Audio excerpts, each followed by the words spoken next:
Tijuana, amigos que están conectados de otra manera en la red, ahorita lo describo, pero primero también confirmar nuestra conexión a Madrid. Saludos a todos y sobre todo nuestro agradecimiento por la generosidad de este intercambio entre el Ayuntamiento de Madrid, el COLEF y el conjunto de instituciones que estamos aquí en este momento en el taller. Saludo a la doctora Pilar Martínez, delegada del área de Gobierno de Urbanismo y Vivienda del Ayuntamiento de Madrid. Muy buenas tardes, ya noches para ustedes, doctora. Buenos días, muy buenos días. Yo también. Adelante, por favor. Sí, bueno, yo también quería trasladarles en estos primeros momentos de la conversación, quería decirles que para nosotros es una satisfacción celebrar este encuentro de trabajo y quiero trasladarles en nombre de todos los madrileños y de todos los españoles un saludo muy afectuoso a todos y cada uno de ustedes y también a todo el pueblo de México, por quienes sentimos especial simpatía y además sentimos como un pueblo hermano. Muchas gracias por ese saludo y reitero nuestro reconocimiento a este generoso intercambio. Sí subrayo que es una experiencia nueva hacerla de esta manera. Es un ejercicio que habíamos hecho para actividades de docencia en COLEF, pero ahora la posibilidad de este intercambio ya en un nivel de vinculación entre instituciones de carácter gubernamental con otras muchas más de instituciones también de gobierno aquí en Tijuana y en Baja California, pues también nos satisface mucho abrir esta experiencia como ruta de intercambios. Y en esta tarea pues quiero también agradecer al doctor Ernesto Carrillo, quien ha sido pues un generoso promotor de este evento allá en Madrid, profesor de la Universidad Complutense y querido amigo nuestro en esta institución. Saludos, doctor Carrillo, muchas gracias por ese apoyo. Saludos para vosotros también, buenos días. Buenos días, muchas gracias. Y aquí en Tijuana pues ha sido el doctor Gerardo Ordóñez quien nos ha ayudado a promover este evento y es el coordinador aquí en la sede. También por supuesto saludo a los funcionarios del Ayuntamiento de Madrid que están en la sesión. Aquí por nuestra parte debo subrayar que hay una lista de personalidades muy importantes. Yo creo que nos tomaría demasiado tiempo hacer la presentación personal de todos, pero a cada persona que está aquí les agradezco su presencia. Tenemos amigos del gobierno del estado, de los ayuntamientos, la mayoría de ellos ligados estrechamente a las tareas urbanas del estado, al diseño de la parte urbano-social. Entonces les agradezco a todos también su presencia. En este ejercicio, es un ejercicio abierto de intercambio, lo quiero subrayar de esa manera. Es un ejercicio en donde el propósito es aprender, conocer de la experiencia de Madrid reciente, que ha sido una extraordinaria iniciativa de la ciudad de Madrid de reformar o iniciar todo un proceso de gran escala en los últimos años de reforma del mapa urbano. Es un proyecto, son varios proyectos de hecho muy exitosos y quisiera pues que ese intercambio pues sea el primero de más intercambios que podamos tener no solo con el Ayuntamiento de Madrid en esta ocasión, que agradecemos enormemente la posibilidad, porque Madrid pues además de una ciudad emblemática para todos nosotros mexicanos, pues es una ciudad muy viva, dinámica, en transformación, de larguísima historia, pero en continuo proceso de modernización. Entonces yo dejo aquí mi saludo y le pediría al doctor Ernesto Carrillo que de acorde con el programa nos diera pues un escenario de lo que va a ser este encuentro y este taller. Adelante, por favor, doctor Carrillo. ¿Qué hay? Buenos días a todos. Lo primero, muchísimas gracias a las personas que están allí en Tijuana en este acto y también muchísimas gracias a todas las personas del Ayuntamiento de Madrid y de la Universidad Rey Juan Carlos también que nos acompañan. Antes de contar brevemente la dinámica del seminario, me gustaría que doña Pilar Martínez, delegada de Urbanismo y Vivienda del Ayuntamiento de Madrid, presentara a todas las personas que nos acompañan. Bien, pues el alcalde de la ciudad, que también es su nombre, les saludo, Alberto Ruiz Gallardón, nos ha seleccionado. Somos un grupo pequeño, pero somos un grupo de gestión que ha liderado este proyecto con el que se comprometió con los madrileños hace ya una legislatura y media. Y bueno, en este equipo, que somos 8 personas, somos una representación de la multitud de personas que han trabajado en este proyecto. Cuando verán el canal y la dimensión del proyecto se darán cuenta de la cantidad de personas y de equipos de profesionales que han trabajado en este proyecto. Pero como se ha dicho, a mi derecha estaría el doctor Ernesto Carrillo, profesor de la Universidad Complutense de Madrid. A su derecha el profesor Tamayo, de la Universidad Rey Juan Carlos. A la derecha de Manuel Tamayo está don Fernando Porras, que es arquitecto y es miembro del equipo redactor de lo que es el parque, el proyecto del río, el trabajo en superficie. A la derecha de Fernando Porras está Jesús García, es responsable de comunicación del área de Gobierno de Urbanismo y Vivienda del Ayuntamiento de Madrid. A mi izquierda se encuentra don Manuel Arnaiz, es el coordinador de proyectos singulares. A su vez también es profesor, es ingeniero de canales y puertos. A su izquierda está don José María Ortega, que es director general de gestión también del área de gobierno de urbanismo. Y a su izquierda, a la izquierda de José María, está don José Luis Infanzón, que es asesor técnico, es arquitecto y a su vez también es profesor en la Escuela Superior de Arquitectura de Madrid, de la Universidad Politécnica. Y yo mismo, que ya me han presentado, y soy responsable del área de urbanismo y vivienda del Ayuntamiento de Madrid. Bien, el formato que vamos a seguir en el seminario es un formato muy sencillo. Inicialmente veremos 2 vídeos, o una parte de un vídeo que se distribuyó a todos los ciudadanos de Madrid, donde se les informaba sobre la reforma de la M30. Posteriormente veremos otro vídeo sobre las actuaciones en superficie en torno al proyecto Madrid-Río. Con ello pretendemos que puedan tener una información sobre algunos de los aspectos sustantivos de las transformaciones que se están haciendo en Madrid. Inmediatamente después vendrá una intervención de la delegada de urbanismo, que les dará una visión global de carácter estratégico sobre las reformas que se han llevado a cabo durante estos años.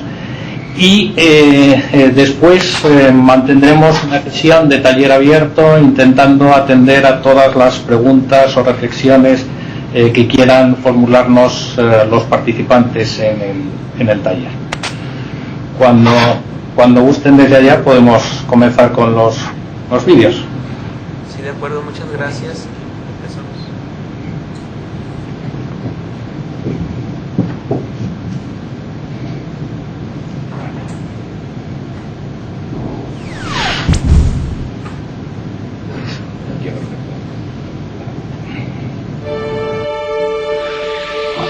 Madrid, calle 30, un proyecto de transformación urbana.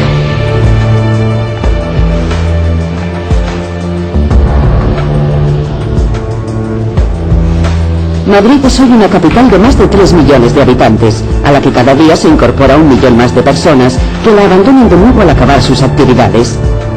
La ciudad acoge así, a lo largo de la jornada laboral, a 4 millones de personas que se trasladan por sus calles en toda clase de vehículos públicos y privados.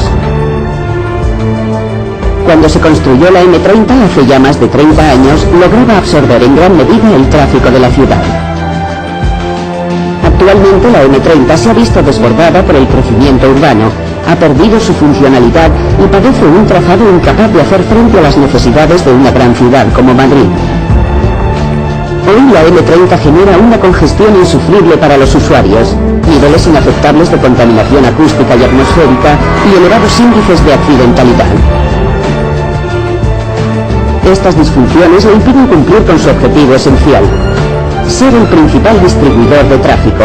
Muy al contrario, son multitud los usuarios que la evitan en desplazamientos medios, optando por atravesar la ciudad, saturando sus calles. A Además, la M30 constituye un elemento de fractura urbana, especialmente junto al río Manzanares, que aleja barrios físicamente cercanos e impide el acceso y disfrute de una zona de gran valor medioambiental. Para modernizar esta vía, el Ayuntamiento de Madrid lleva a cabo el proyecto Calle 30 en el marco de un amplio proceso participativo que ha incorporado sugerencias vecinales incluso en la fase de ejecución de las obras. La participación sigue permanentemente abierta a través del Servicio de Atención al Ciudadano que mantiene puntos de información al pie de cada obra. Se trata de un proyecto sostenible que incluye un plan de reforestación que supone la plantación de más de 254.000 nuevos árboles en la ciudad y el ajardinamiento del entorno de todas las obras. La modernización de la M30 se configura por tanto como uno de los principales ejes del proyecto de ciudad que desarrolla el Ayuntamiento de Madrid, sentando las bases de un nuevo sistema de movilidad sostenible. Sus objetivos prioritarios son vertebrar la ciudad, reducir los accidentes, ampliar las zonas verdes, recuperar el río y el patrimonio histórico-artístico y facilitar la movilidad y la recuperación de espacios peatonales en el centro. Para alcanzar estos objetivos, el proyecto Calle 30 lleva a cabo una remodelación integral sobre la totalidad del trazado de la antigua M30 a través de 20 actuaciones distribuidas en 4 sectores que rodean la ciudad.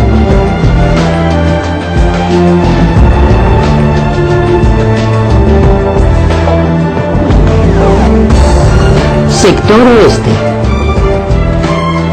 Los negativos efectos de la M30 se muestran con especial intensidad en el sector oeste, donde actúa como barrera urbana e impide el encuentro de los ciudadanos con el río Manzanares y la Casa de Campo, generando altos niveles de contaminación acústica y atmosférica y una elevada accidentalidad. Se pone fin a esta situación con el soterramiento de 6 kilómetros de la M30 a lo largo del río Manzanares y de casi 1,5 kilómetros de la avenida de Portugal. El soterramiento de la M30 se extiende desde el nudo sur hasta el Paseo Marqués de Monistrol, sustituyéndose el viario en superficie por 2 túneles de 4 carriles por sentido en vez de los 3 actuales y casi 2 metros más para arcenes y aceras. Para facilitar los enlaces del sector oeste se construyen 2 nudos soterrados. El de Príncipe Pío conecta la M30 con la A5, el centro de la ciudad y la nueva estación de autobuses. El del Bypass Sur hace más segura esta conexión mediante túneles independientes de 3 carriles.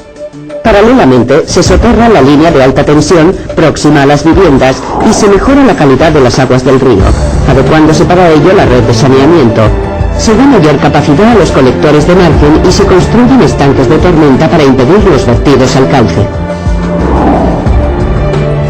El soterramiento de la M30 a lo largo del río Manzanares finalizará en 2007 y liberará 500.000 metros cuadrados de espacios hasta ahora ocupados por calzadas y zonas inaccesibles, sentando las bases de un gran parque de 1 millón de metros cuadrados que, según el calendario previsto, se recuperarán e integrarán en la ciudad a partir de ese momento en el marco del proyecto Madrid-Río.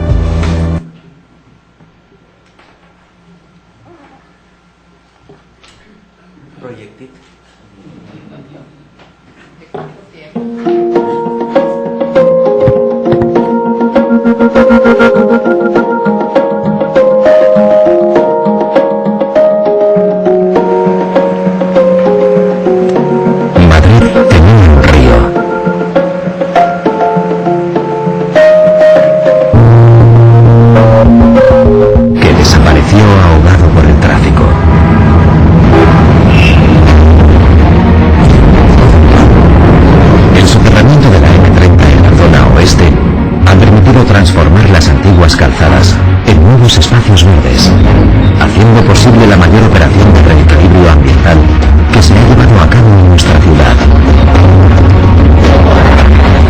Es el proyecto Madrid-Río, que se extiende a más de 8 millones de metros cuadrados de 6 distritos. Conecta las zonas verdes existentes y hace de Madrid una ciudad más equilibrada, sostenible y con mayor calidad de vida. Se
3.525 niños que participaron en el concurso infantil Madrid-Río. Un nuevo río Manzanares que mejora la comunicación de los distritos del centro y el suroeste mediante 11 nuevas pasarelas y puentes peatonales y ciclistas.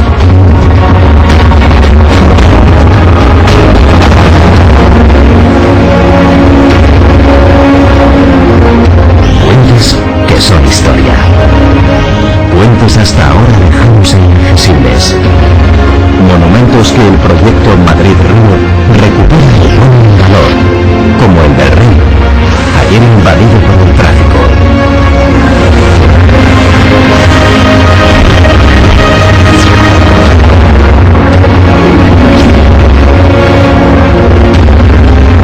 Como el de Segovia.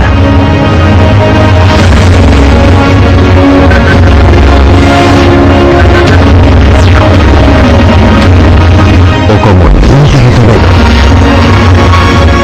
bajo los que podremos pasear ahora en un entorno ajardinado que realzará sus valores. A lo largo del cauce del río, en la margen derecha, un salón de pinos de 6 kilómetros de longitud, del que ya podemos disfrutar de una muestra frente al Vicente Calderón. Estamos ante un nuevo ámbito que hace posible el paseo y la estancia en un entorno sostenible dotado de carril bici y que contará con servicios y equipamientos lúdicos y recreativos para niños y mayores.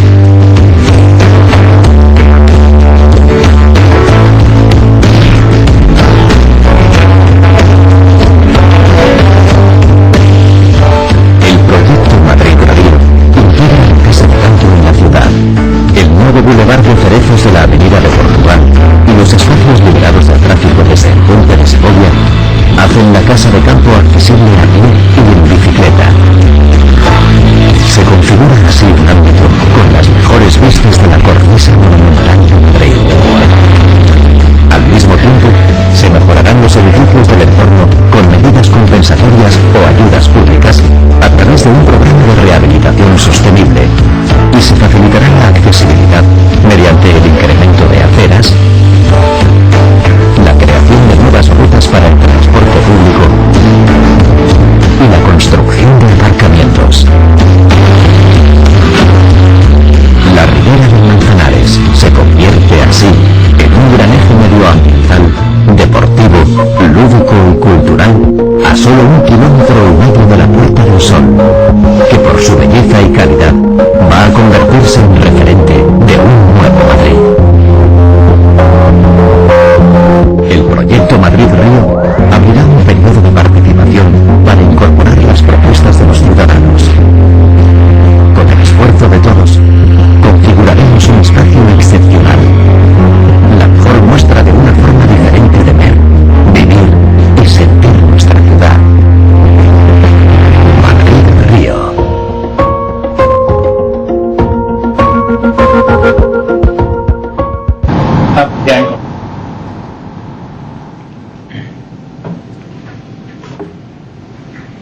¿Qué tal?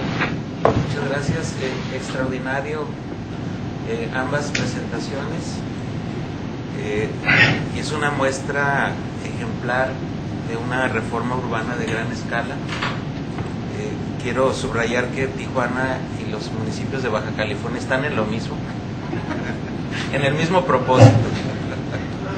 Los felicitamos y ahora de lo que se trata es preguntarnos cómo se hace todo esto, ¿no? Cómo es viable una transformación de esta escala, y de eso se trata este intercambio, ¿no? de que preguntemos, conversemos, nos conozcamos a través de las preguntas, y pediría en ese sentido un escenario de contexto a la doctora Pilar Martínez, que nos pudiera ofrecer ese mapa inicial de cómo estos proyectos se están construyéndose y cómo se han ido desarrollando en estos años. Adelante, por favor, doctora Pilar Martínez. Bien, pues muchas gracias en primer lugar por su valoración y por sus comentarios, y decirles que mucho nos gustaría el poder contribuir a mejorar su calidad de vida y su competitividad. La petición que me hicieron los organizadores de este taller fue que ofreciera una visión global, una visión estratégica de la política de infraestructuras y de transformación urbana de la ciudad de Madrid. Esa transformación que subyace en los proyectos Madrid, Calle 30 y también Madrid-Río. A todo ello, hoy habría que añadir el recientísimo plan de renovación urbana del entorno del río Manzanares, que acaba de sumarse el mes pasado a los dos anteriores y que completa las actuaciones del Ayuntamiento de Madrid en el eje medioambiental que se está configurando a lo largo de todo el río Manzanares. Asimismo, me indican que reflexione no solo sobre los aspectos sustantivos de este proyecto, sino que reflexione también sobre aspectos de forma, la forma en la que hemos llevado a cabo nuestro proyecto de transformación urbana. Vaya por delante que lo único que puedo hacer al respecto es transmitirles un testimonio y unas cuantas reflexiones en voz alta, a sabiendas de que serán otros los que con el tiempo y la debida distancia puedan ofrecerles una visión más completa y ecuánime del caso que ocupa. Lo primero que me viene a la mente cuando repaso la experiencia de estos años es que las ciudades atraviesan, como muchos otros fenómenos de la vida social, por ciclos vitales de ascenso, madurez y también de... Lo ideal es que estamos ya avanzada la fase de madurez, donde el viejo ciclo ha entrado en rendimientos decrecientes. No nos conformemos pensando que todo va a seguir igual para siempre, sino que tomemos conciencia de que las cosas, si no actuamos, se torcerán por sí solas y antes de que se inicie el declive, deberemos dar un nuevo impulso a la ciudad que permita un nuevo ciclo ascendente. Algo similar es lo que ocurrió en la ciudad de Madrid.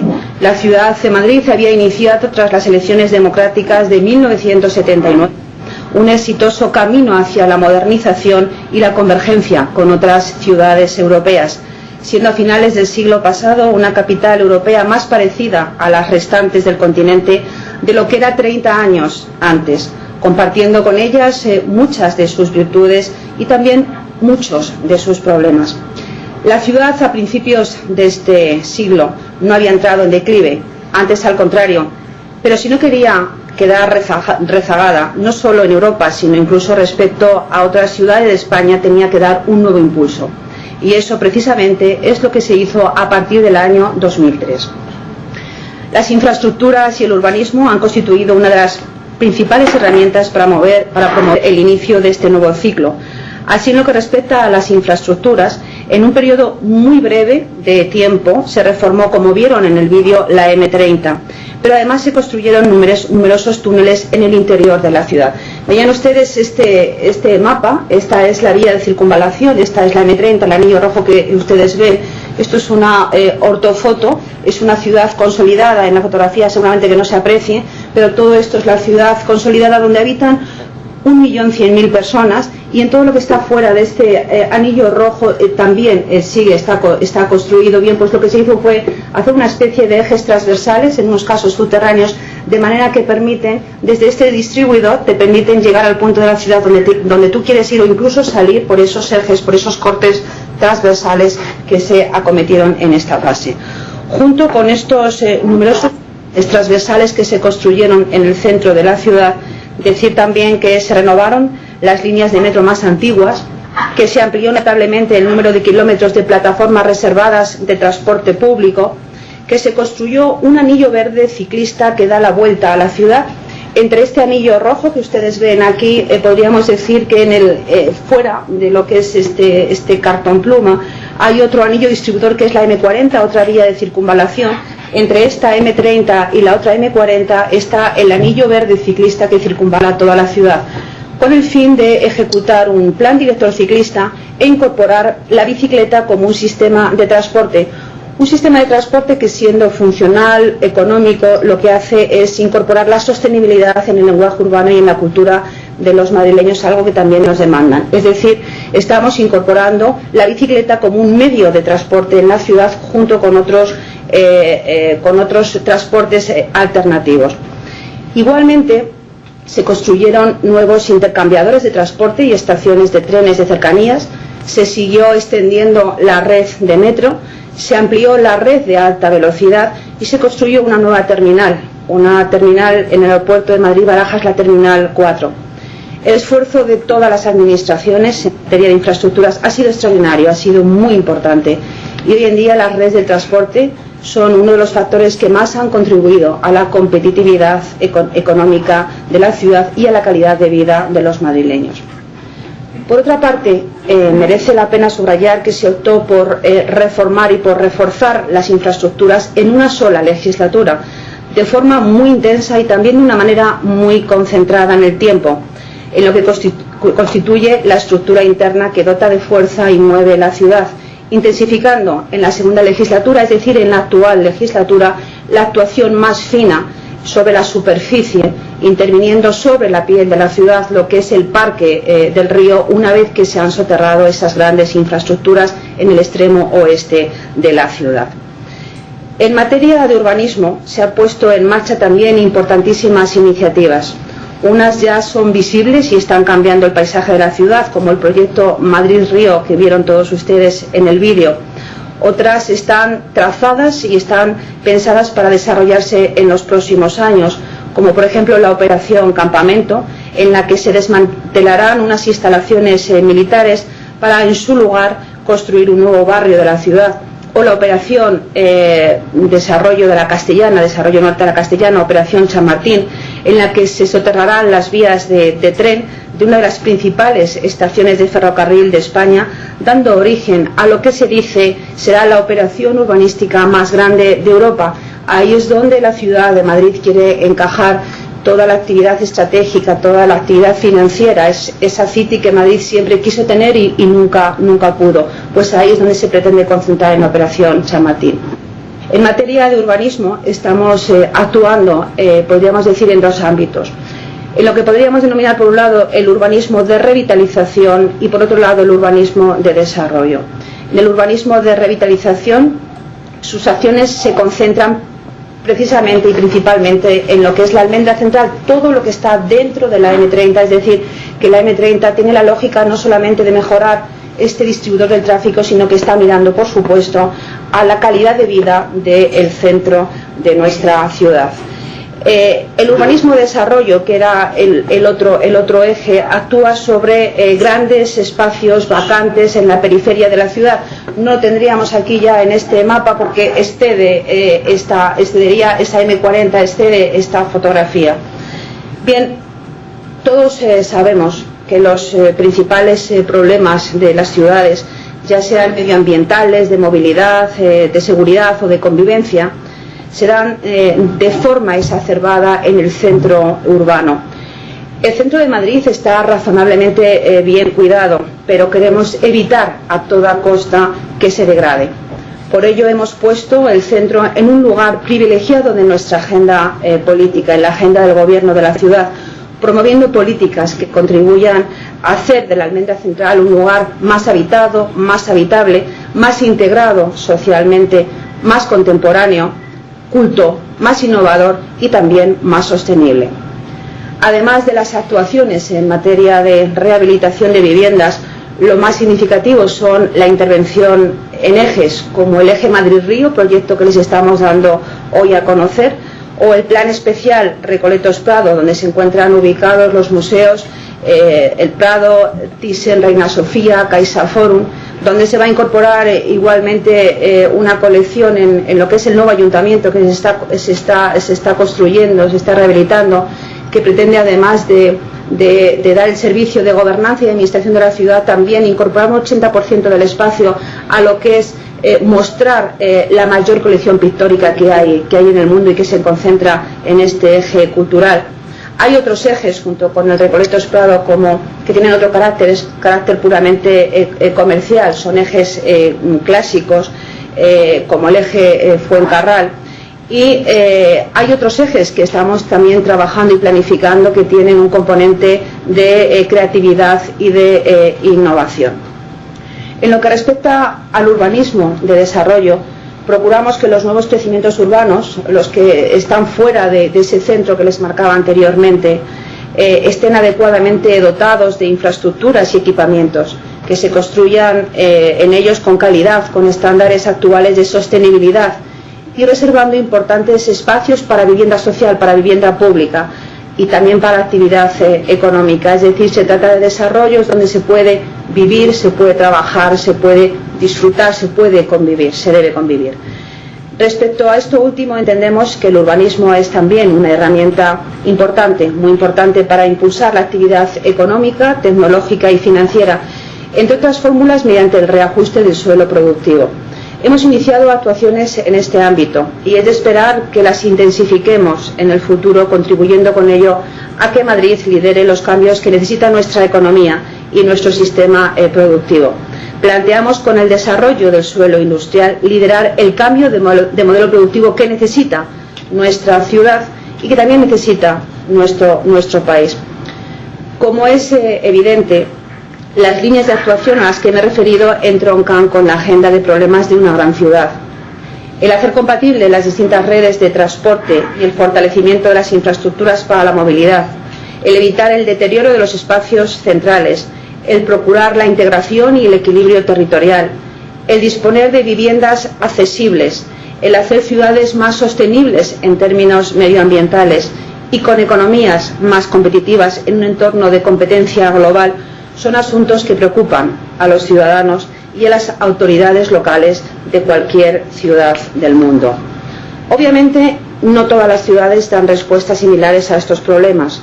Los valores desde los que se abordan, o más específicamente la prioridad que se otorga a cada valor, diferencian unas respuestas de otras.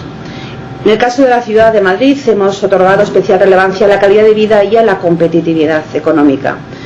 Si miran nuestras actuaciones verán cómo todas ellas basculan en torno a la promoción de estos dos valores.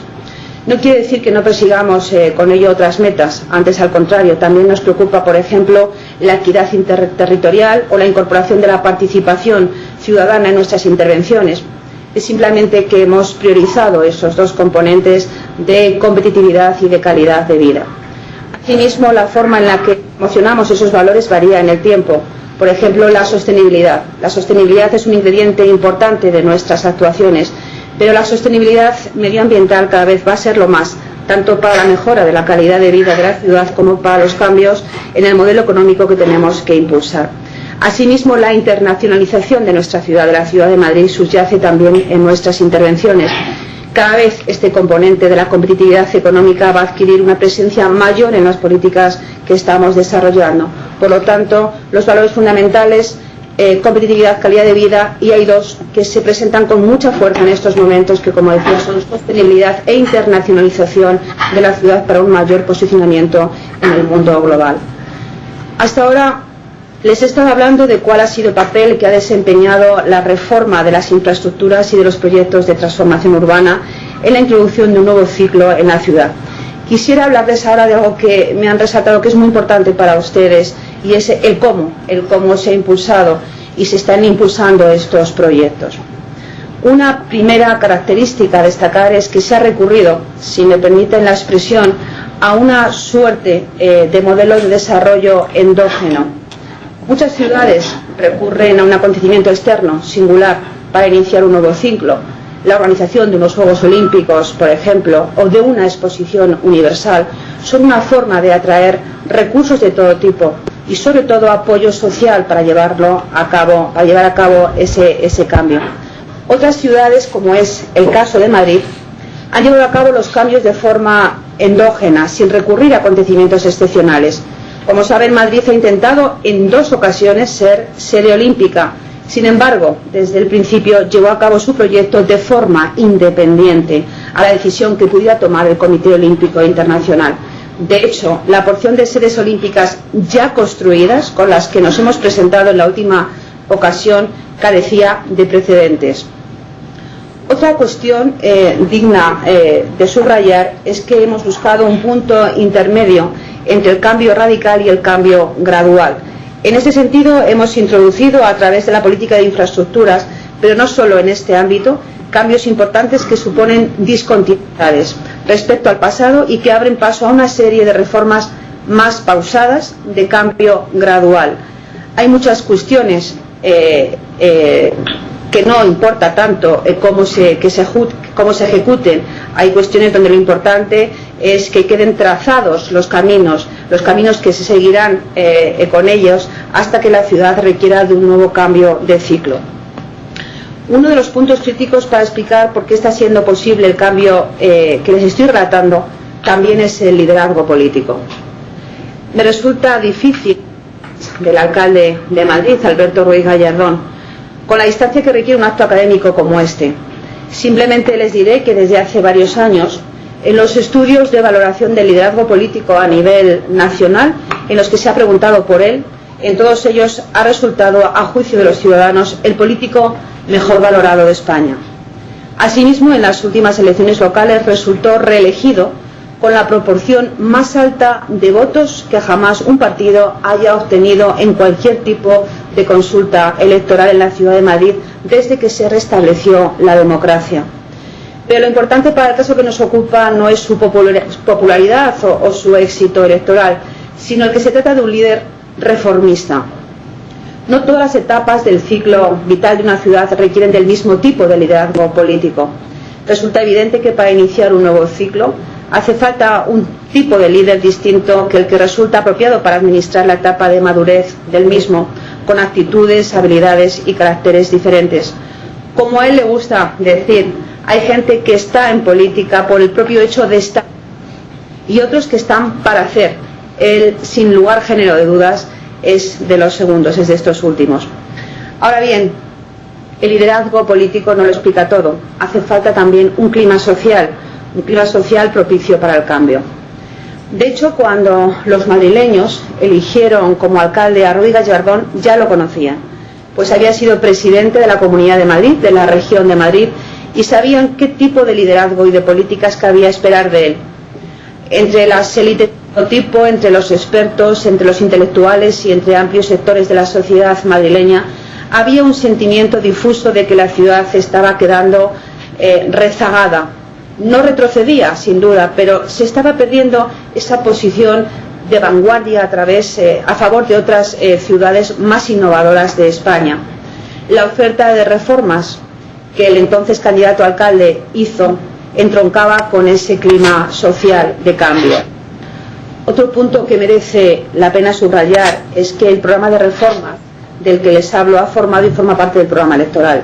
Un proyecto tan ambicioso y que tanto impacto iba a tener sobre la vida cotidiana de la ciudad como la reforma de la M30 formó parte de la oferta electoral, convirtiéndose en el principal tema de discusión de la campaña electoral. Un plano prácticamente idéntico al que ustedes vieron en el vídeo se reprodujo en los principales diarios durante la campaña. Esa legitimidad supuso un importante caudal político para impulsar la reforma. Todas las actuaciones de las que les he estado hablando forman parte de nuestros programas electorales, donde están expuestas de forma detallada. Han sido traducidas a su vez a un programa operativo del área de gobierno que pueden consultar por internet y gestionarlas mediante dirección por objetivos. Ni que decir tiene que esa oferta electoral entroncaba con problemas reales de la ciudad, con demandas específicas de la ciudadanía, y no solo con ese clima general y más difuso de cambio al que antes me refería. Ello nos conduce también a otro punto crítico. Estas políticas de reforma generan muchos ganadores. Si pensamos en el caso de las infraestructuras, veremos que la mayoría de los ciudadanos resultaban beneficiarios directos, pues se estaba incidiendo sobre la red de transporte que utilizaban cotidianamente. Algunos eran beneficiarios múltiples, pues combinan en sus desplazamientos varias de esas redes de transporte.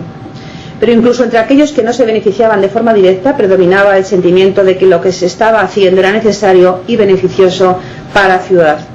Solo una minoría se opuso a la reforma, más diría por motivos ideológicos o de táctica política que de otra naturaleza.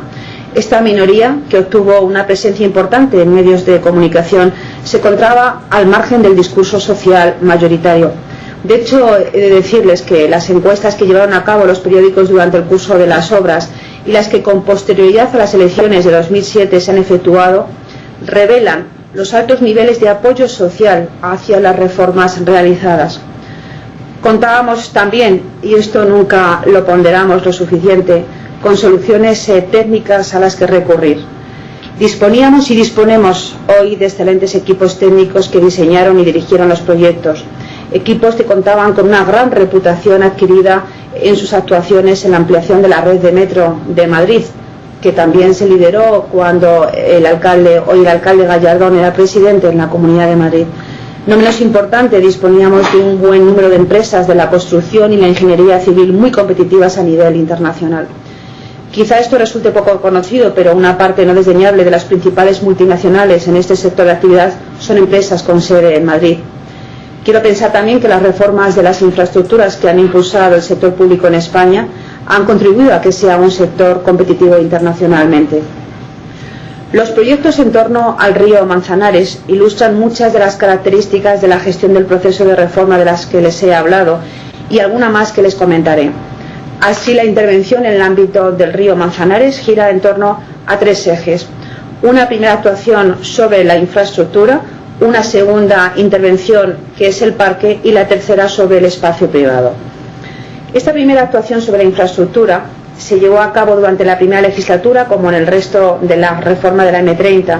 Si se exceptúa el caso del Bypass Norte, que está pendiente de lo que se llama la operación Prolongación Castellana, la operación Chamartina, a la que me refería anteriormente. Es una transformación, una intervención que transforma radicalmente el ámbito, muy concentrada en el tiempo, lo que ahorra costes económicos y también molestias a los ciudadanos, a la vez que incrementa los efectos de la propia reforma. La actuación sobre la infraestructura es la parte más costosa en términos económicos y su financiación se lleva a cabo mediante fórmulas de partenariado público-privado de larga duración vinculado a la gestión y mantenimiento de la infraestructura. Una segunda intervención ya en superficie actúa sobre el espacio público. Esta intervención se planificó en sus rasgos principales durante la pasada legislatura. Se seleccionó mediante un concurso internacional de ideas el proyecto dirigido por don Ginés Garrido Colmenero. Para el diseño definitivo se ha incorporado también procesos de información y participación ciudadana, incluida la participación de niños y adolescentes en todo el proceso mediante un concurso de ideas. El grueso de la intervención se está llevando a cabo en esta legislatura, pero ya al final de la legislatura pasada se ejecutó alguna parte del proyecto en superficie para mostrar a los ciudadanos las líneas hacia las que se dirigía este gran proyecto. Por otra parte, están pensadas otras etapas para futuras legislaturas. La financiación corre a cargo de los presupuestos públicos, no habiéndose generado ninguna operación extraordinaria en el suelo público, ningún aprovechamiento lucrativo, ningún aprovechamiento urbanístico que permitiera financiar esta reforma. Se ha contado en esta parte del proyecto con aportaciones presupuestarias con cargo al Plan Nacional de Estímulo del Empleo que promueve el Gobierno de la Nación. El tercer eje de intervención es sobre el espacio privado y consiste en actuaciones de rehabilitación de edificios y del zócalo comercial, así como otras acciones en los espacios de oportunidad existentes conducentes a revitalizar y renovar la zona, generando focos urbanos que impulsen la transformación económica y social del ámbito. Este es el último plan que hemos proyectado para el río. Está actualmente en fase de información y participación ciudadana y con los agentes implicados. Se trata de estimular, mediante programas públicos, que los propietarios privados rehabiliten sus edificios, adecuándolos mejor desde el punto de vista de la calidad del medio ambiente, la sostenibilidad y también de la estética, del diseño de sus fachadas. En lo que respecta a los conjuntos de renovación urbana, buscamos la concertación con los privados. Una de las actuaciones más significativas implica el desmantelamiento de un estadio de fútbol, de un gran estadio de fútbol, el estadio Vicente Calderón, y también una importante instalación industrial que se encuentra justo al lado de este gran estadio. Es uno de los ejemplos para atraer actividad económica, cultural, social a todo el entorno del río. A lo largo del proceso hemos dado, yo diría que bastante importancia a la información y también a la participación ciudadana. Como les comentaba al principio, la reforma de la M30 y el soterramiento de la vía de Manzanares fue un tema central de la campaña electoral, pero desde el propio inicio de las obras se hizo un esfuerzo especial de información, incluida la información directa a través de casetas localizadas en el ámbito del río, en el propio ámbito de obras, que recogían quejas y sugerencias de los vecinos. Las han visto ustedes en el vídeo que anteriormente hemos expuesto. También se distribuyeron informativos específicos para cada uno de los tramos donde se estaba interviniendo, folletos para el conjunto de la población informándoles sobre cómo hacer un uso más seguro de los túneles. También se distribuyó a todos los hogares de los madrileños el vídeo que ustedes han visto. Se proporcionó información a través de la web municipal. Se realizaron multitud de comparecencias ante los medios de comunicación preparando materiales audiovisuales e impresos para facilitar el trabajo de información de los periodistas. En materia de participación se ha ido más allá de lo que la ley obliga, de lo que obliga la legislación. Asimismo, se han realizado exposiciones y se han elaborado materiales, como el segundo de los vídeos que les hemos proporcionado, para que los ciudadanos pudieran acceder a información de calidad sobre la reforma que se les proponía. Les mencionaba con anterioridad que se ha propiciado incluso la participación infantil.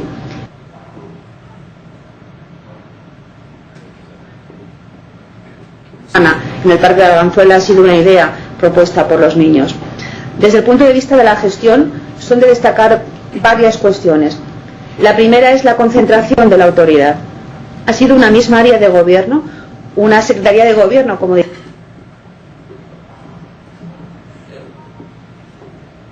intervención en el espacio público y la más reciente en el espacio privado. Esto, a mi juicio, es vital para poder coordinar adecuadamente todas las actuaciones. Por otra parte, cada intervención ha sido dividida en proyectos más reducidos, adjudicándolos a distintas empresas. Si la memoria no me falla, no ha habido empresa relevante del sector de la construcción y la ingeniería civil que haya quedado fuera del proyecto.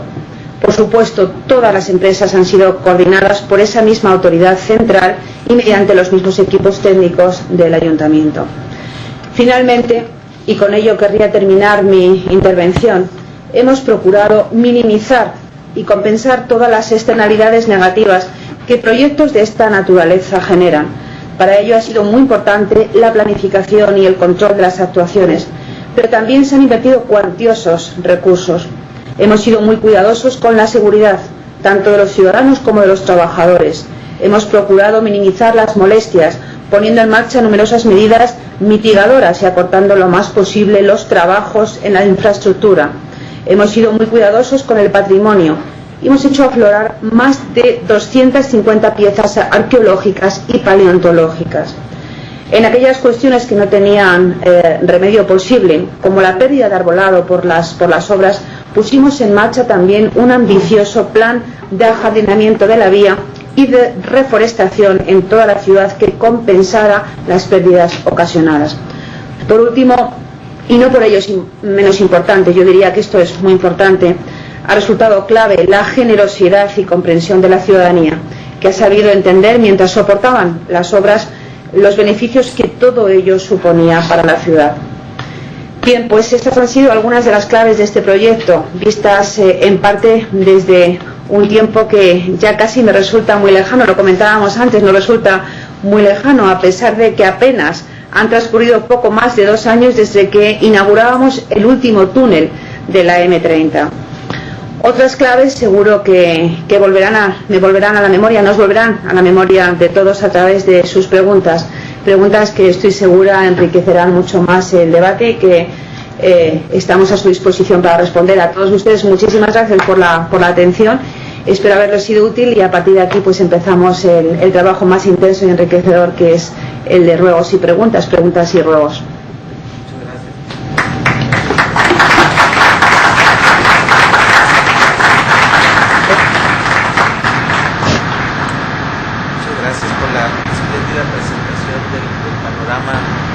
Reformas y sí tenemos preguntas. A mí me gustaría intentar organizarlas con relación a primero una ronda de lo que pudiera ser preguntas de carácter muy general relacionadas con la visión, con la construcción de esa visión de los actores, algo muy general de los proyectos, y luego pasemos a preguntas mucho más puntuales.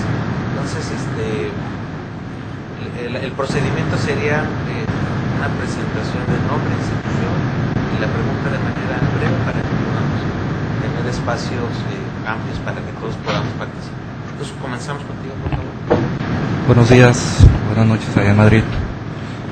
Luis Duarte, director del Instituto Municipal de Planeación de Tijuana. Quiero felicitarlos por este proyecto. Verdaderamente, si Madrid a mí me impresiona mucho, pues con esto verdaderamente lo están llevando a una escala de belleza muy, muy importante. Mi pregunta es muy concreta y básicamente es el tiempo de ejecución de esta obra. Y la relaciono mucho con la problemática que tenemos no solo aquí en Tijuana sino en México, de proyectos de gran magnitud que trascienden las administraciones públicas. ¿Cómo garantizar que se ejecute este proyecto trascendiendo esas administraciones? Quiero entender un poco ligado a las reformas que mencionan, si pudieran ser un poco más explícitos en este tema, ¿no? Muchas gracias, Luis. Tomamos otras dos preguntas, por favor. El doctor Tito Alegría. Buenas noches, señor. ¿Se escucha? Sí. Bien. Una pregunta sobre la decisión de transporte. Parece que está orientado al transporte privado, lo que están haciendo al lado del río, hundiendo la avenida. ¿Qué pasa con el transporte público? ¿Por qué no aparece como parte del proyecto? Al menos eso es lo que se veía en el video. Gracias, Tito. Una pregunta más, por favor. Buenos días, soy Guillermo Caballero. Quisiera saber cuál fue el trato que tuvieron con los particulares que sufrieron las afectaciones de las obras que ustedes mencionan. Gracias. Muchas gracias, Guillermo Caballero. Pasamos a los comentarios de respuesta, si nos permiten, ahí en Madrid. Vamos a ver, la primera pregunta que se hacía en cuanto al tiempo. El tiempo de la obra de ingeniería, de la gran infraestructura, toda la transformación de la M30, 4 años. Es decir, fue una legislatura. En una legislatura se planificó y se ejecutó toda la transformación de la M30, incluidos todos los túneles. Si mal no recuerdo, fueron 64 kilómetros de túneles los que se ejecutaron. ¿Cómo se hizo? Pues se hizo con los mejores equipos, tanto internos del Ayuntamiento de Madrid, como los mejores equipos externos, las mejores consultoras de ingenieros, la tecnología más vanguardista. De hecho, de la mano de ingenieros españoles, se crearon tuneladoras urbanas que no existían. Se hicieron prototipos fabricados en Alemania y en Japón para hacer los túneles más largos del mundo.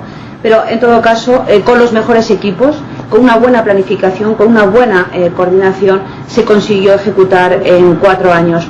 Como decía anteriormente, por una cuestión, porque teníamos que minimizar las molestias a los ciudadanos, porque era una obra que afectaba, lógicamente, a toda la ciudad. En segundo lugar, cuando se ha preguntado si no se orientaba mucho esta reforma al transporte privado. A ver, no, pero no rotundo. El modelo de movilidad que maneja el gobierno de la Ciudad de Madrid es un modelo que bascula en torno a 2 ejes, el transporte público y el transporte privado. Concebimos que tenemos que dar alternativas de transporte para todos los ciudadanos y alternativas que además se pueden combinar y que se eligen libremente.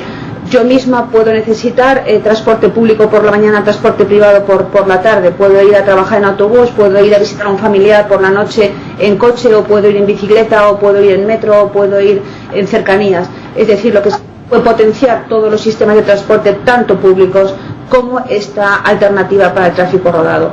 No debemos olvidar que además esta alternativa para el tráfico rodado lo que hace es que en la Almendra Central, en el centro de la ciudad, en estos momentos, en esta legislatura, estamos reduciendo el tráfico rodado para que discurra por esta vía de circunvalación, dando la alternativa de transporte público y reduciendo la presencia del vehículo privado en el centro de la ciudad, reduciendo la contaminación acústica, atmosférica. Hay otras ciudades que han optado por otros modelos. Por ejemplo, Londres, cuando ha reformado la vía de circunvalación, ha puesto un peaje para poder entrar en el centro de la ciudad. Madrid entendía que no podía poner un peaje porque en ello iba su competitividad. Este anillo de tráfico rodado es necesario para nuestra economía, pues en torno a la M30 tenemos grandes espacios de actividad económica. Por ejemplo, Mercamadrid, el gran mercado nacional donde se distribuye toda la cesta de la compra a los minoristas. Además hay un tráfico de transporte público, de taxistas que necesitan de vías de circulación para poder prestar su servicio.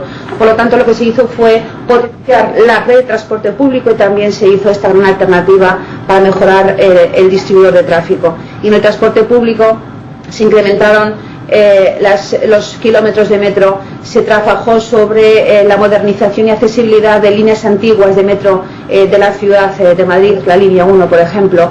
Se trabajó en los intercambiadores de transporte público, se mejoró también y se implantó lo que se llama el SER, que es el servicio regulado de aparcamiento, de estacionamiento privado en el centro.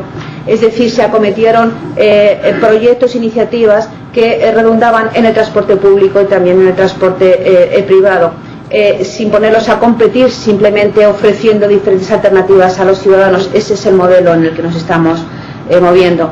Y por otro lado, decir que la relación con los ciudadanos fue muy directa, porque estas casetas de obra que estaban en el río lo que pretendía era, escuchando a los ciudadanos, minimizar los efectos de las obras, horarios de trabajo, el polvo que se levantaba con la obra, el ruido. Estas casetas eran las receptoras de todas las quejas, de todas las sugerencias, de todas las necesidades de los vecinos, y lo que hacíamos era trasladarlo a todos los equipos que estaban trabajando para minimizar todos esos efectos negativos que tenían esas obras, que luego se convierten en positivos, porque precisamente quien más sufre de las molestias durante el periodo de obras, también tenemos que decir que hoy, donde antes escuchaban el tráfico de 200.000 vehículos, hoy lo que oyen es el canto de los pájaros. Al principio es curioso, es anecdótico, pero cuando se pasó el tráfico de superficie a los túneles, había gente que no podía dormir porque no se acostumbraba al silencio. No podían entender cómo de repente, de un día para otro, ya no había ruido porque los coches discurrían por debajo de la vía. Pero decir que la relación ha sido muy fluida, muy estrecha, porque ha habido diferentes casetas para atender todas las quejas, reclamaciones y sugerencias de todos los vecinos. Muchas gracias.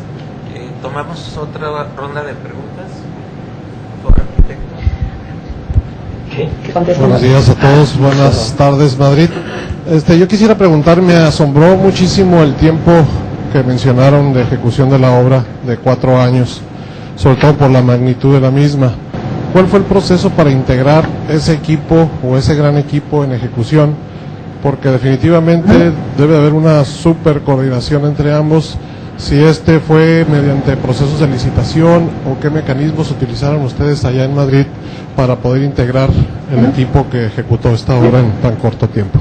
Gracias. Gracias. ¿Una pregunta más allá atrás?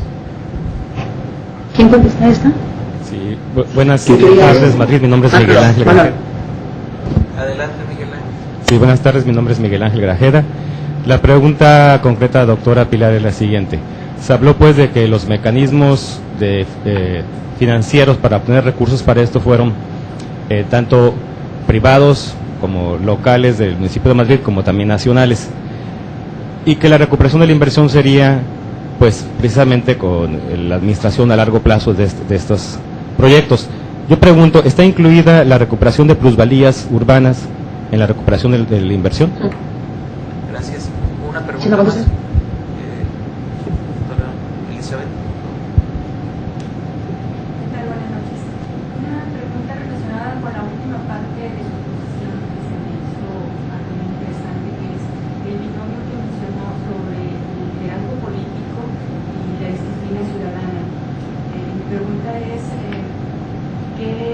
¿qué tipo de campañas se hicieron para lograr esa disciplina ciudadana o conformar una conciencia social, o ya existía un plus, vamos a decirlo así, por parte de esta ciudadanía?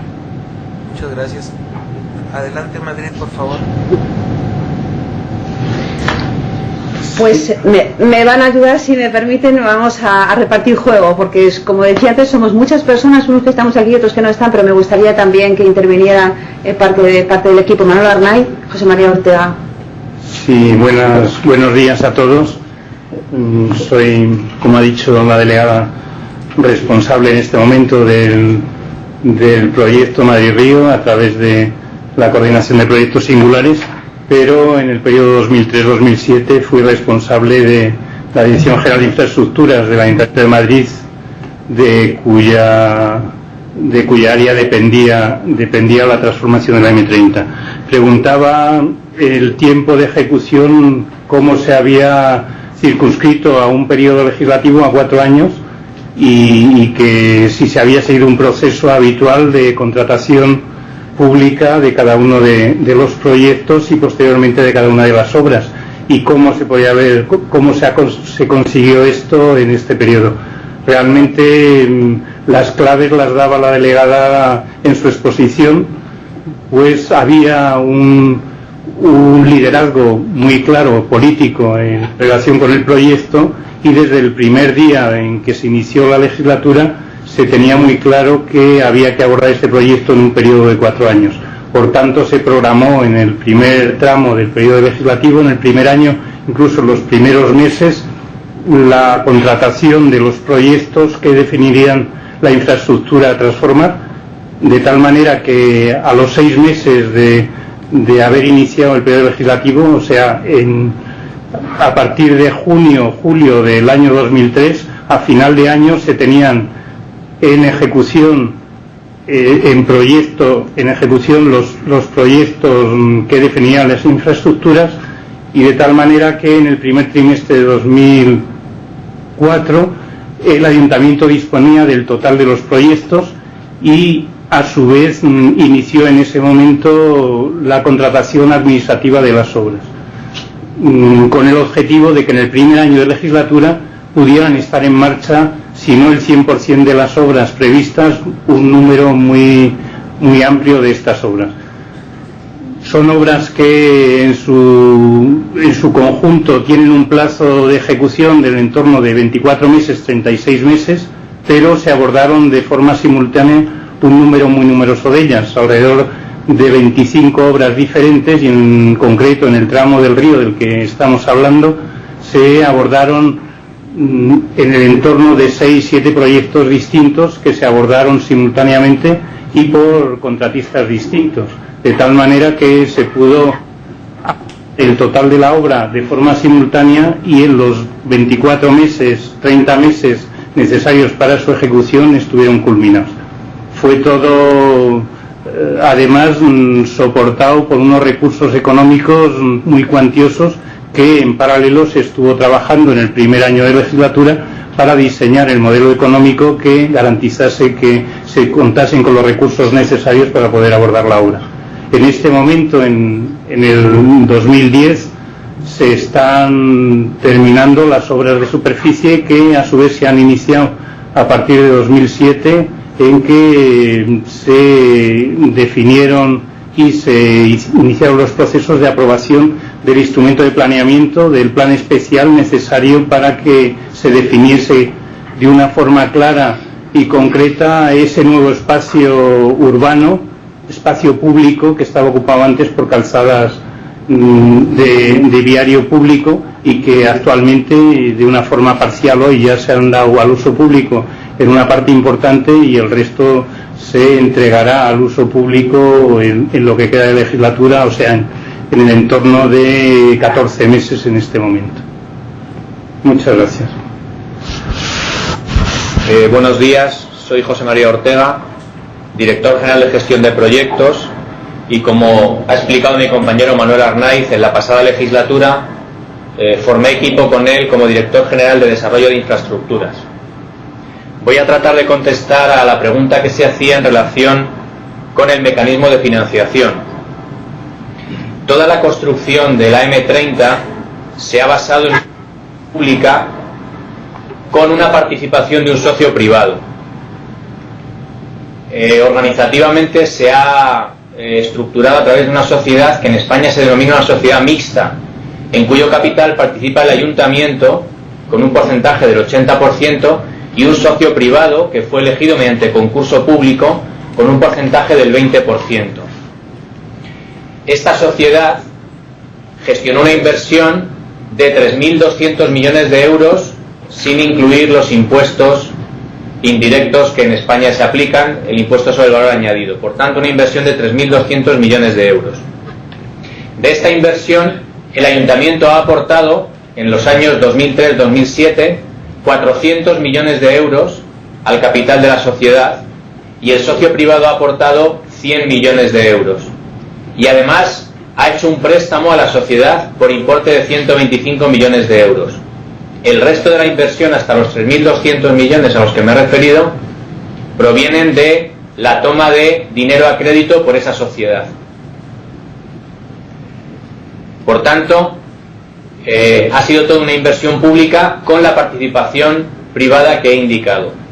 No ha existido ningún tipo de plusvalía urbanística derivada de la recalificación para usos lucrativos de los terrenos liberados por el soterramiento de la M30, sino que estos terrenos, como ha indicado Pilar Martínez en su introducción, han sido dedicados todos ellos a nuevas dotaciones públicas, zonas verdes, zonas deportivas y equipamientos ciudadanos. Bueno, muchas gracias. Creo que he dado respuesta por lo menos al planteamiento inicial. Si quieren profundizar sobre este tema, pues lo podemos hacer más adelante. Bien, en cuanto... Adelante, sí, por favor.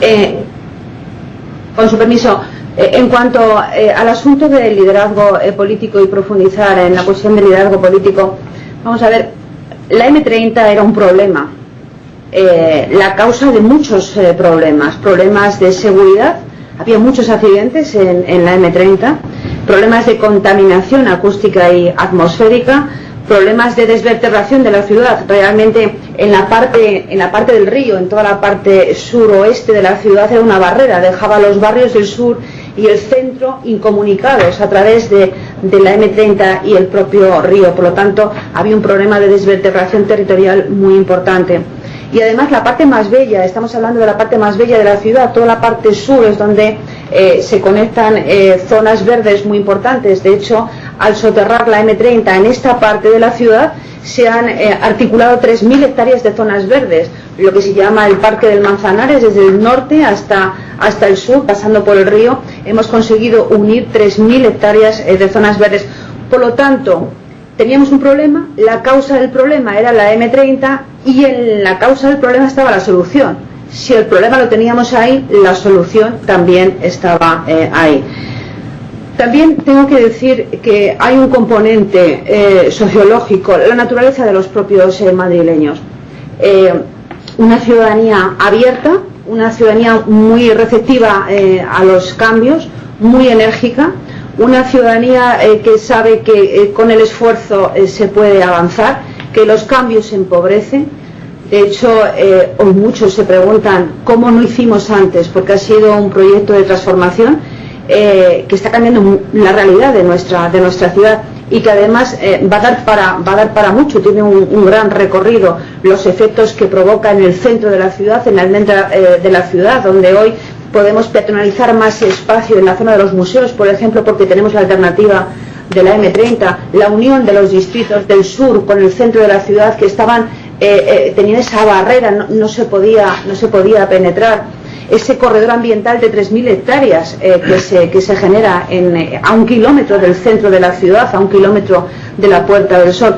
Es decir, son tantas las derivadas positivas para la calidad de vida, para la competitividad, que muchos se preguntan cómo no lo hicimos antes. Cuando decía el componente sociológico de los madrileños, en estos 30 años ha habido un gran esfuerzo por parte de la ciudadanía. Teníamos que cambiar para mejorar y realmente en ese esfuerzo, en el ganárnoslo, teníamos que hacer este gran proyecto. Por lo tanto, la semilla estaba ahí, en la naturaleza de la ciudadanía, que venía ya de un recorrido donde precisamente hubo un impulso, hubo una madurez, y antes de entrar en una etapa de declive, no habíamos entrado, pero para no entrar en un declive de empobrecimiento, lo que se decidió es, ahora que estamos en un buen momento, tenemos que reinventarnos para generar mayor calidad de vida, para generar mayor competitividad y no caer. Muchas gracias. Tenemos oportunidad de una ronda adicional, si nos permiten. Entonces, ahí al fondo, por favor, hay dos y aquí. Buenos días, Madrid. Felicidades por lo que están haciendo y es muy loable para una ciudad que ha tenido una trayectoria tan importante como lo que son los ciudadanos madrileños en esa ciudad europea tan especial. Tijuana presenta características muy peculiares. Decimos que Tijuana es única y en realidad tiene muchos problemas, también son muy especiales. Yo nomás quiero preguntar, aparte del componente de liderazgo que es tan importante, ¿existe, para que esto pueda ser posible, a lo que ustedes realizaron en Madrid, existe un consejo consultivo técnico ciudadano que lleve y apruebe y coordine todo lo que se plantee en cuanto a necesidad de infraestructura, tanto superficial como la que requiera en determinado momento la importancia en la ciudad? Gracias. Pasamos por favor a la segunda pregunta. Henry Alberto Castro, de Academia Baja Californiana, de Estudios Metropolitanos. Mi pregunta es en relación al concepto de que la ciudad moderna, la ciudad moderna es nuestra fábrica de riqueza. Ahora es realmente, en caso de las ciudades modernas, representan el centro fundamental de producción de riqueza. Y por lo tanto, a mí me interesa saber qué tanto impactó el Producto Interno Bruto de la construcción y de las molestias de las obras en la producción normal de la ciudad. Esto es algo que a nosotros nos preocupa siempre cuando nos enfrentan a los estudios de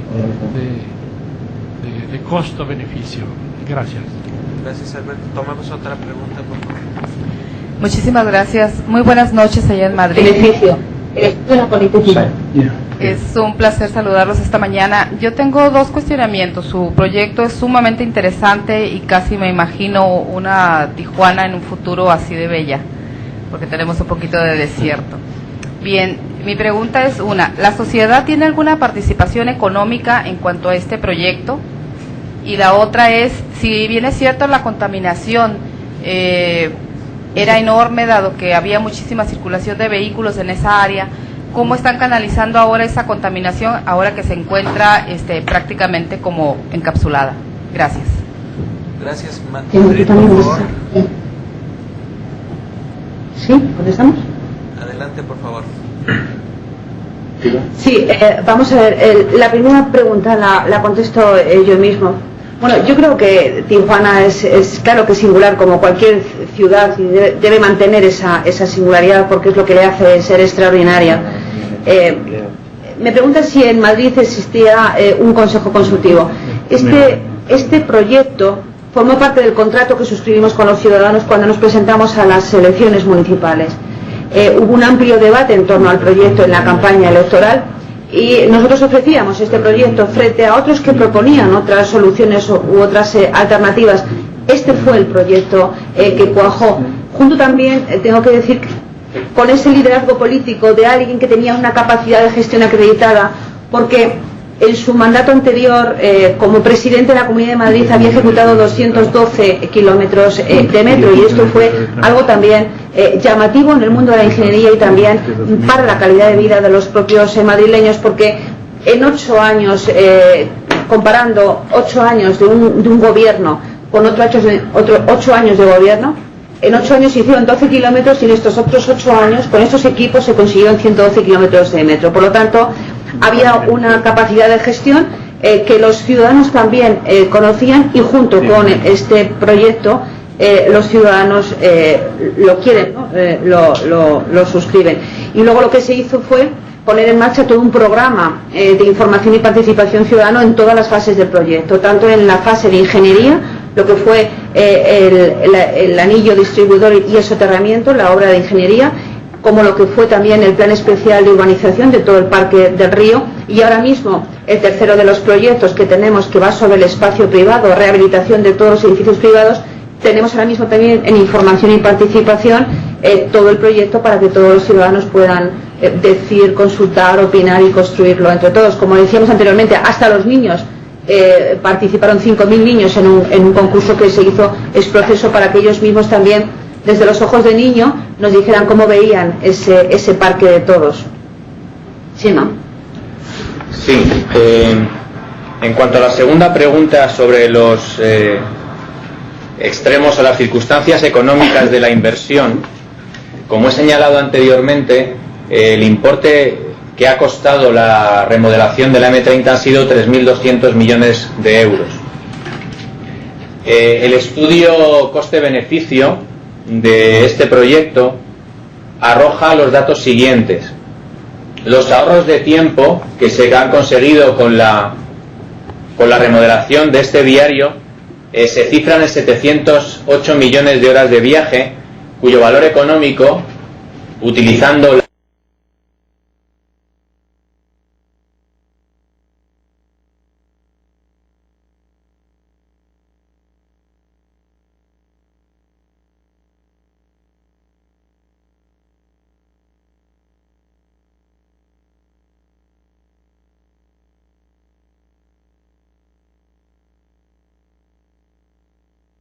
metodología comúnmente aceptada en la Unión Europea, se valoran en 3.915 millones de euros. Los ahorros de carburantes se cifran en 400 millones de litros, que su valor económico es de 117 millones de euros. La reducción de la accidentalidad, que era muy elevada en la M30, asociada sobre todo a las circunstancias de congestión del viario, la reducción, como digo, a un 50% de los accidentes que existían antes del escenario de reforma, se valora en 770 millones de euros. La eliminación de la contaminación sonora por el soterramiento de la circulación de los vehículos se valora en 197 millones de euros. La supresión del efecto barrera que suponía la infraestructura viaria, con la consiguiente recuperación de 50 hectáreas ocupadas antes por carriles de circulación y que se están destinando actualmente a zonas verdes, se valoran en 259 millones de euros. Y la reducción de emisiones de gases de efecto invernadero, que se cifran en 35.000 toneladas año para el principio de la inversión y hasta 64.000 toneladas año al final de la inversión, se valoran en 152 millones de euros.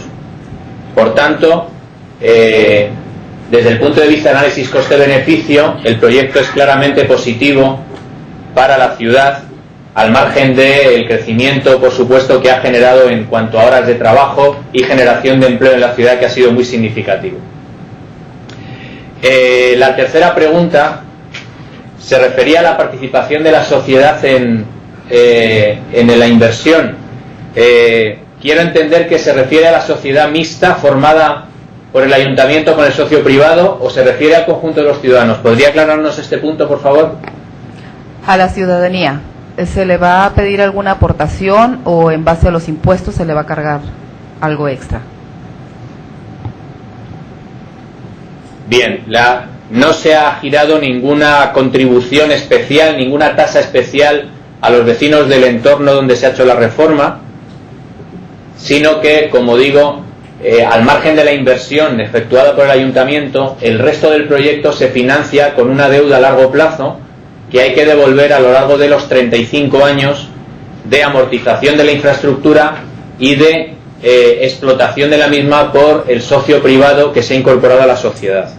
Por tanto, el ayuntamiento va haciendo unos pagos anuales a ese socio privado, con lo cual este socio amortiza su inversión y paga la deuda, el crédito que le ha pedido la sociedad, y obtiene su beneficio. Por tanto, no ha habido ninguna tasa especial, ningún impuesto especial que se haya girado a los ciudadanos como consecuencia de este proyecto. En cuanto a la última cuestión, que es el tratamiento de la contaminación que se genera dentro de los túneles, en primer lugar, por la menor congestión que existe con respecto a la circulación en superficie, como he dicho antes, hay una disminución significativa en la emisión tanto de gases de efecto invernadero como de gases contaminantes, óxidos de nitrógeno, monóxido de carbono, partículas contaminantes, tiene una emisión más reducida. Los sistemas de ventilación que se han implantado están muy ampliamente dimensionados, de manera que nunca se generen dentro de los túneles situaciones de acumulación de gases o de sustancias contaminantes por encima de lo que puede ser la situación fuera de en un viario al aire libre. Como digo, gracias a un enorme sistema de ventilación que aporta 90 metros cúbicos de aire por segundo y por kilómetro por carril y kilómetro de túnel. Además de esto, existen unos sistemas de filtrado de gases con la tecnología más moderna que existía en el mercado en los años en que se ejecutó la infraestructura, que permiten capturar mediante filtros electrostáticos y mecánicos más del 85% de las partículas contaminantes, incluso las de tamaño más pequeño, por encima del 50% de los gases contaminantes. El resultado de todo este sistema de ventilación y de los mecanismos de filtrado es que el aire en las salidas de ventilación, que son salidas muy distribuidas a lo largo de los túneles, no tiene una concentración de sustancias contaminantes mayor de la que puede existir con la circulación en superficie. Muchas gracias. Hacemos una nueva ronda de intervenciones aquí en Tijuana. Víctor Alegría.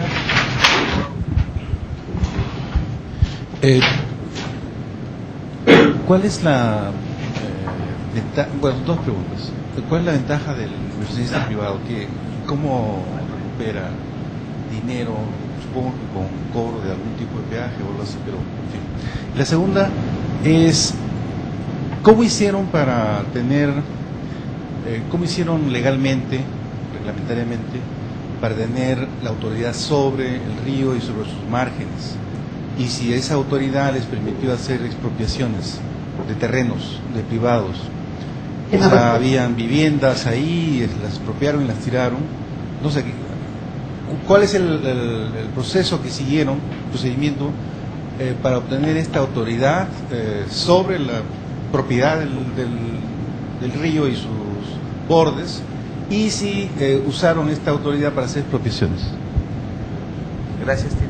Carlos de la Parra.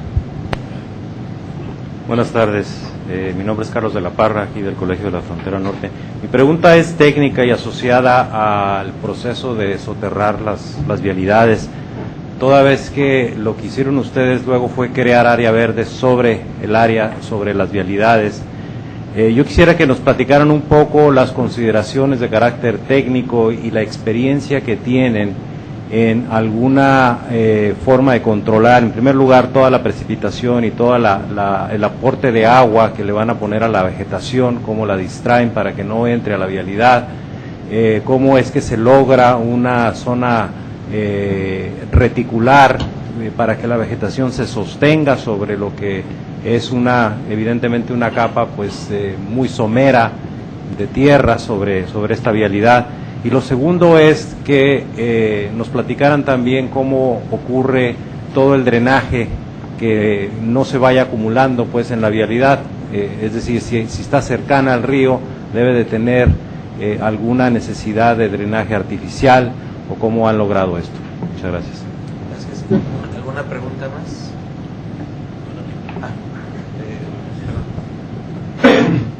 Guillermo Aramburu. Sí, buenas tardes. Guillermo Aramburu, director del Instituto Municipal de Investigación y Planeación de Ensenada. Bueno, mi pregunta es respecto al tema, ya lo abordaron, el tema de participación ciudadana, donde ustedes hablan de que se emitían pues materiales informativos, audiovisuales, incluso una página web. La pregunta es si tuvieron dentro de esa participación ciudadana opositores al proyecto o dentro de otros grupos, y cómo se manifestó esto. También si pudieran abundar un poco más en esta, mencionaba también la actitud sociológica o el comportamiento sociológico madrileños en términos de una alta participación. Si pudieran abordar un poco más en esto los canales de participación ciudadana. Gracias. Gracias. Adelante, Madrid, por favor. Bien, pues contesta a la primera de las preguntas José María Ortega, a la segunda José Luis Infanzón y a la tercera yo misma. Bien, la primera pregunta que formulaba Tito Alegría sobre la retribución del socio privado. Bueno, estoy tratando de desgranar poco a poco el mecanismo financiero, contestando a sus preguntas por no hacer una exposición inicial que pudiera resultar excesivamente compleja. Pero voy a ir atendiendo a las diferentes cuestiones que plantean. En este caso, la retribución del socio privado. Como digo, el socio ha aportado 100 millones de euros al capital de la sociedad y ha aportado un préstamo subordinado, es decir, el préstamo que se paga en último lugar por importe de 125 millones de euros. Y además tiene que hacer frente al pago de los 2.500 millones de euros que ha pedido la sociedad a los bancos para ejecutar la infraestructura. ¿Cómo se paga al socio privado? ¿Cómo se le retribuye? El socio privado tiene la explotación de esta infraestructura durante 35 años y no cobra ningún tipo de peaje